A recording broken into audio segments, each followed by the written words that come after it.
Mi nombre es Marcelo Birmacher, soy un narrador e inventor de historias.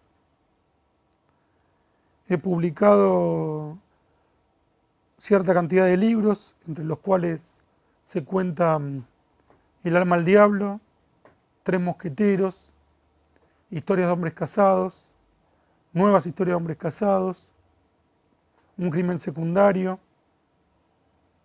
Tengo 3 hijos, Simón, Sabrina y Sara.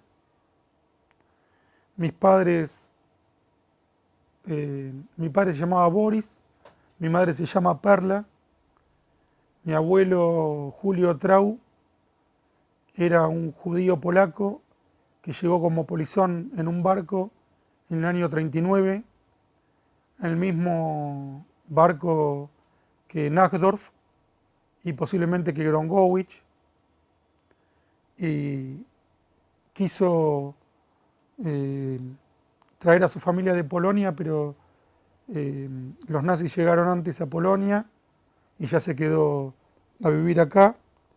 Mi abuela era una judía, hija de judíos sirios. Mi abuelo paterno era un judío rumano y mi abuela paterna, Sofía, una judía lituana. Yo estuve 3 meses a los entre los 5 y los 6 años viviendo en Israel, y luego mi madre regresó con mis 2 hermanos y conmigo a Buenos Aires, y ya decidí quedarme a vivir en esta ciudad hasta el día de hoy. Y también escribo humor y artículos periodísticos. Eso más o menos es mi historia y mi profesión. Creo que en mi personalidad y en mi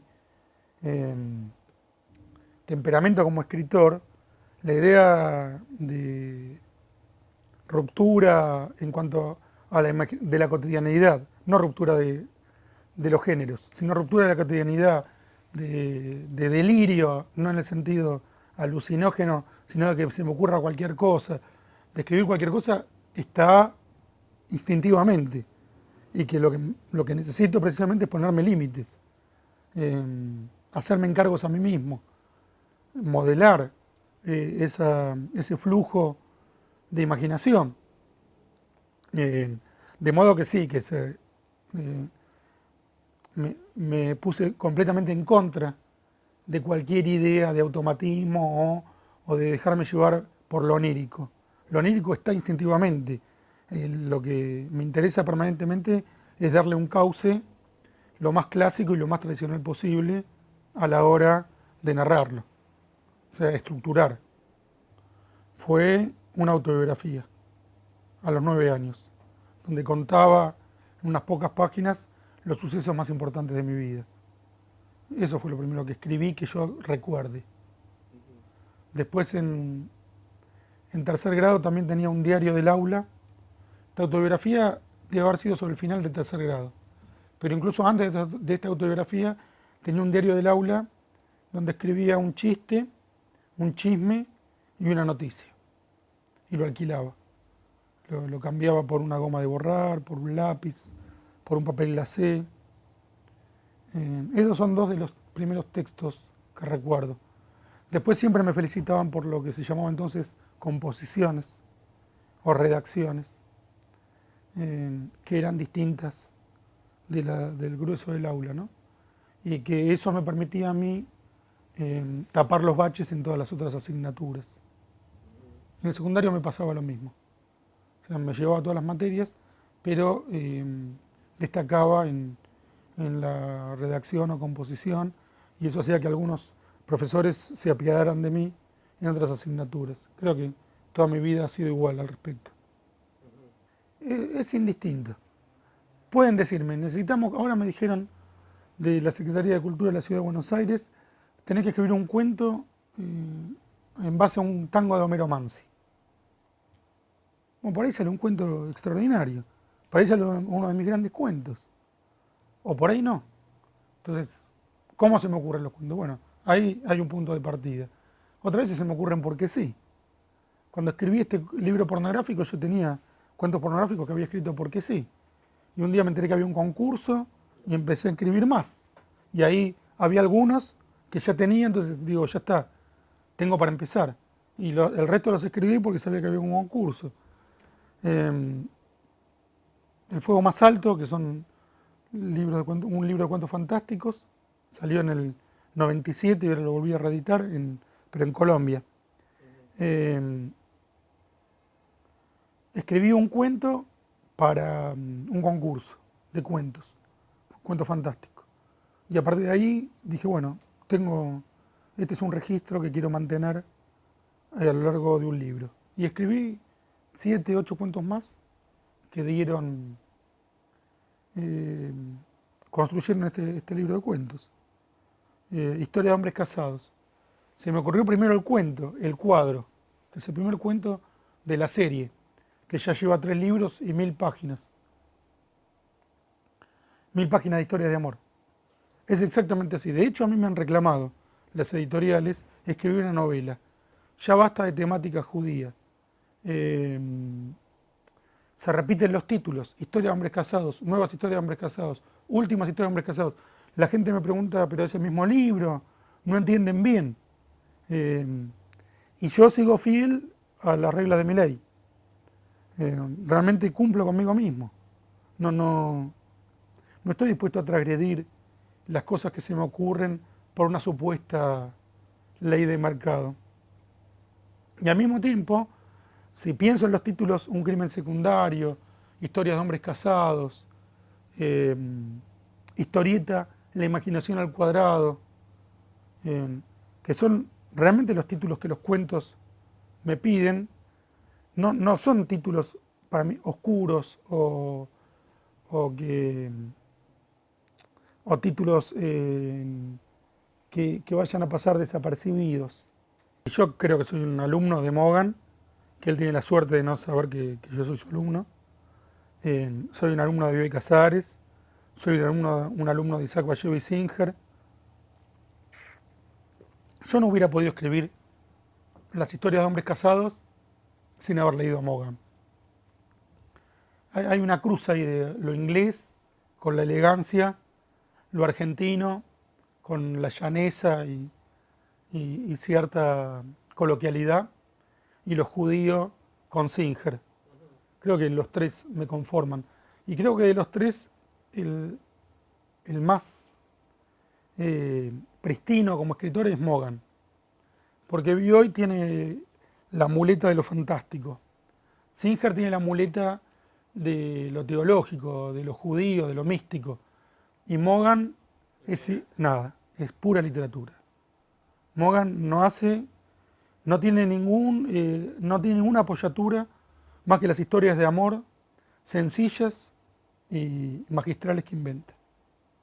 No se refugia en nada. Yo necesito un lugar donde escribir. No puedo escribir en mi casa ni en los bares. Así que necesito mi estudio. No me gusta que me vean escribiendo. No me gusta mostrarme escribiendo. Y yo cumplo una rutina. De 9 de la mañana a 7 de la tarde. Eso no quiere decir que en ese tiempo escriba, pero estoy libre para escribir si viene una idea. Tengo encargos, guiones de cine, cuentos, entonces muchas veces me obligo a ponerme a trabajar. Pero cuando escribo por motu propio una novela o cuentos también, tiene que llegar la inspiración. No me siento a ver qué me sale. Si no viene inspiración, no me siento. No enfrento el combate de la página en blanco. Y tengo que tener una estructura bastante sólida para sentarme a escribir. Mientras tanto leo, chequeo mails, hablo con amigos, llamo mucho por teléfono a mis amigos, rezo, rezos paganos, y así se va pasando el día. Yo nunca defendería un país en el que yo no pudiera vivir. Yo me siento muy cómodo en la democracia liberal, me parece que es lo menos malo, no es bueno, porque hay chicos con hambre, pero es lo menos malo.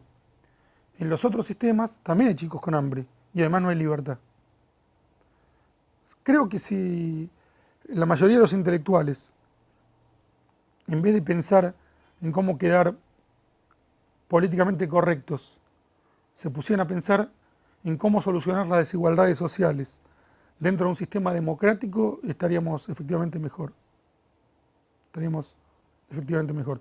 Pero lo que es evidente es que no hay nadie que quiera vivir en Irán, ni en Siria, ni en Cuba, con todas las diferencias que tienen estos sistemas, ¿no? Pero no hay ningún intelectual argentino que quiera vivir en Cuba. No hay. Y cuando existía la Unión Soviética, cada vez que un intelectual comunista occidental debía exiliarse porque había una dictadura de derechas, jamás se iba al paraíso comunista.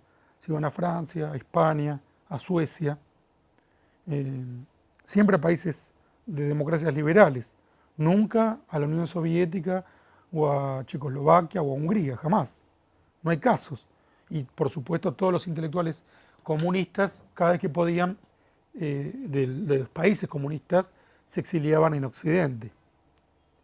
De modo que es evidente, como dice Sartre, un pensamiento es su expresión y un hombre son sus actos, que todos los intelectuales quieren vivir en democracias liberales. Eso no hay ninguna duda, no. O sea, se puede hablar y todo, pero los intelectuales viven en democracias liberales. No hay nadie que quiera vivir en otro lado, no hay. Eh, y, y habría que preguntarse por qué ese discurso falso, ¿no?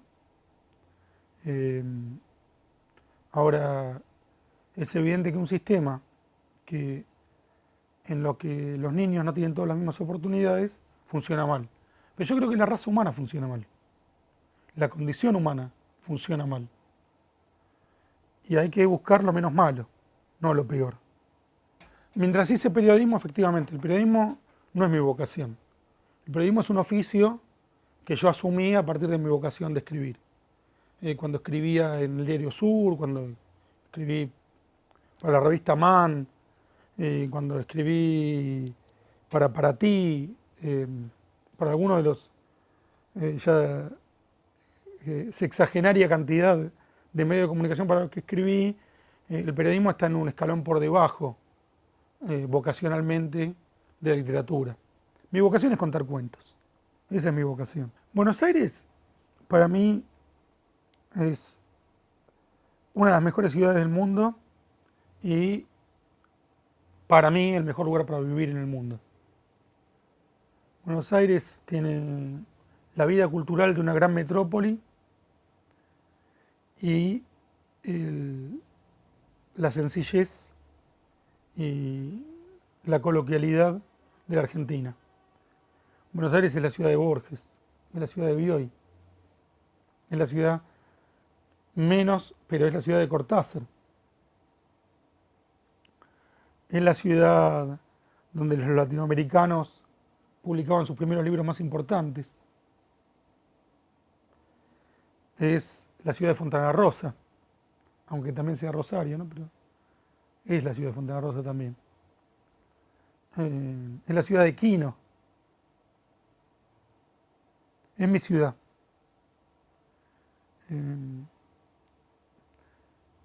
Cada vez que visito otras partes del mundo, siempre digo qué suerte que vivo en Buenos Aires. Nunca he tenido estabilidad aquí, nunca estoy tranquilo, pero nunca tampoco lamenté vivir en esta ciudad. El tipo de amistad y de generosidad que yo he recibido en esta ciudad no lo he recibido en ninguna otra parte del mundo.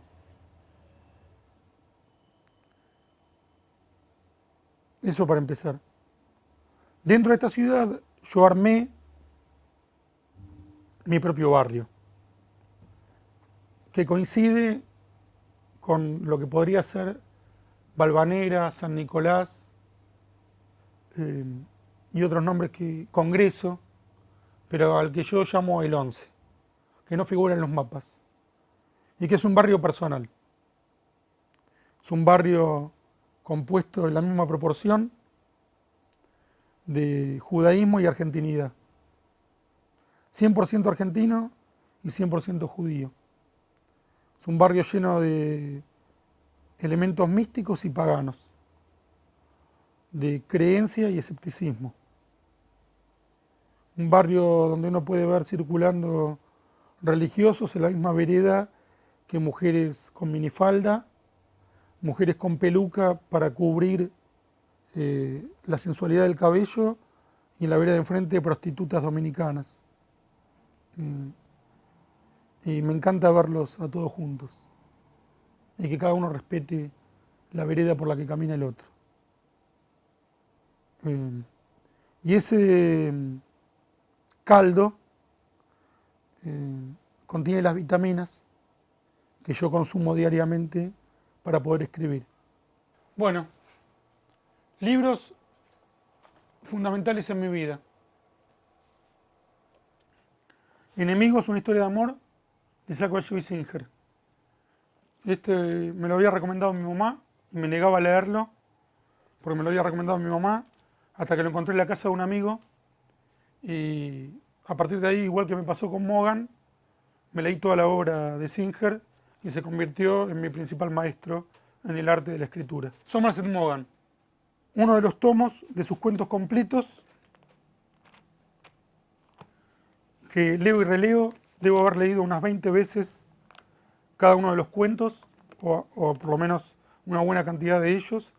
Siempre encuentro algo novedoso para aprender, pero sobre todo los disfruto y me divierten, y me emocionan, y todos los estímulos y las sensaciones que nos puede brindar la literatura. Hay un comentario muy inteligente sobre Conrad en uno de estos cuentos. Creo que es en el cuento que se titula P y O. Era una, si no me equivoco, una de las líneas de barcos que iban a las colonias inglesas en aquella época. Por acá deberían dar los relatos de la Biblia para niños, que si no me equivoco es el mismo ejemplar que yo tenía cuando era chico. No, se lo llevé a casa para que lo lea mi hijo, pero esta es la Biblia de adultos.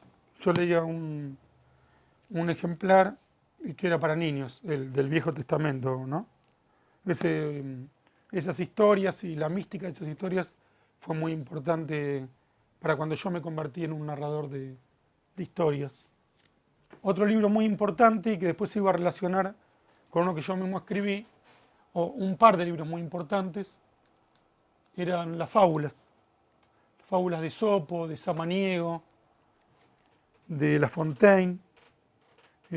Por algún motivo siempre me impactaron, me invitaron a inventar, y yo publiqué mi propio libro de fábulas muchos años después de haber leído las originales, Fábulas salvajes. Los mitos de los griegos, la Ilíada y la Odisea, también fueron muy importantes en mi infancia y fuente de muchos de mis relatos posteriores. Las novelas de Bioy Casares me hicieron más amable la literatura y me transmitieron un tono al que logré imponerle mi propia voz.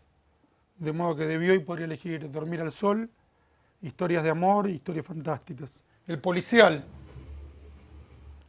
Chandler, David Goodis, Jane Thompson, que deben andar algunos por ahí.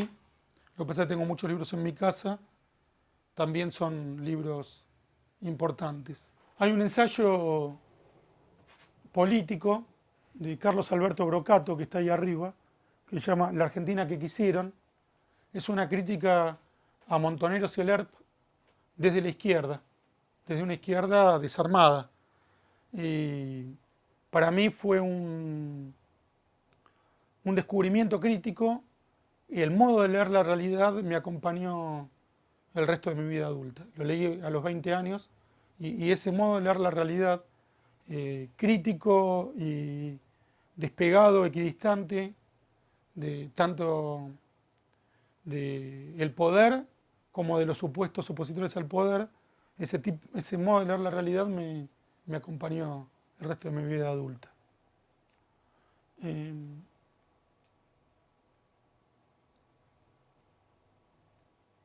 el libro de Nelson Mandela, perdón, Long Walk to Freedom, eh, me parece un libro importante sobre la persistencia. Y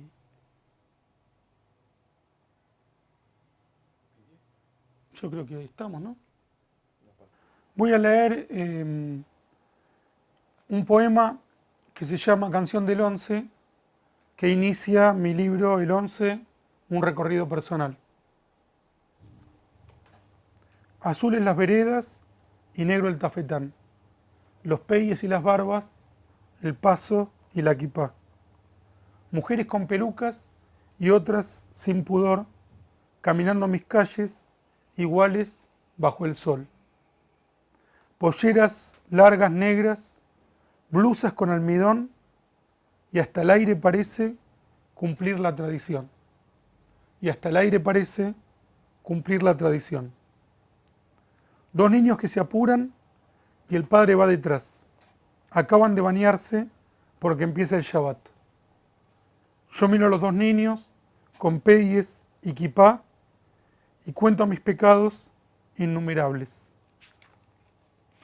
Abandono mis tiendas y no guardo el Shabbat. Como carne de cerdo, yo no cumplo Torá. Tal vez en las alturas Dios me perdonará. Y si no me perdona, ya me ha dado mucho.